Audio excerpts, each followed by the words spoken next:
এই সর্বপ্রথম আইগো চট্টগ্রামের বাসা ভিডিও দিলাম, তাও নদ্য কারণ আর এক চট্টগ্রামের ভাই আর মেসেজ করছি, মানে মেসেজ থই যে তুই তো চট্টগ্রামে সিটাগো ভিডিও দাও। ভাই বাংলাদেশের তাই এরে যে গরম পড়ে, এই গরম সহ্য করি না পারিয়ারে মানুষ ফেসবুকত স্ট্যাটাস আর স্ট্যাটাস, ফেসবুকত তখন নজার শুধু গরম আর গরম। তো এখন আর হতলি ওনারা যারাতে গরম বেশি লাগে, সামনে যদি বিদেশ আসতেন চান ওনারা ওনারা বিদেশ আসুন। বাংলাদেশ তুলনায় অবশ্যই গরম পড়ে, বাংলাদেশের তুলনায়, বাংলাদেশের তো আগে গরম না ঘুরতে তুলনায় অনেক গরম পড়ে, এ কিন্তু স্বাভাবিক।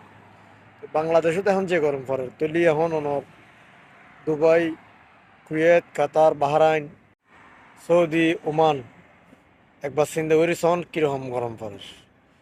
যে জায়গাত মনে করো বাংলাদেশত হাইস্ট হলে 32, এই জায়গাত এখন 38, 39 এরকম গরম পড়ে। তাহলে এখন আরব দেশ অকলত দেশ দিন আছে, এগুলোর অবস্থা এখন কি?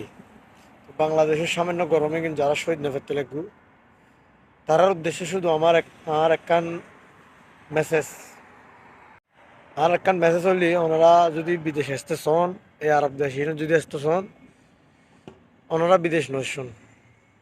আর বাংলাদেশের যে গরম পড়ে মনে করেন এই আরব দেশে কিন্তু তাই একটা সময় দেয় ফোন দিয়ে শুরু হয়ে যায়। তো যে জায়গায় ওনার 38, 39 সৈন্য ফেরতে লাগবেন তখন 50, 52, 51 এরকম পড়ে, তখন ওনার পক্ষে সম্ভব হতো না, তখন তো কষ্ট হইব। আর যারা প্রবাসত তাহে তার আর বিশেষ করে তার ছোট ভাই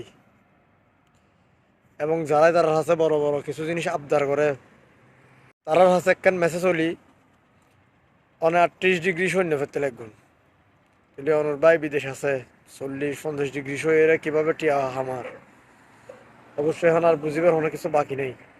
এই বায়ুর হাসে এন কোনো কিছু জিনিস আবদার নকরিবে, অবশ্যই এখন বুঝতে লাগবে বিদেশে এত গরম টিয়া হামন যে কত কষ্ট। অবশ্যই টিয়াগুনে বা খরচ করিবে এবং এন অনেক কিছু আবদার নকরিবে যা তোর কষ্ট দিতে।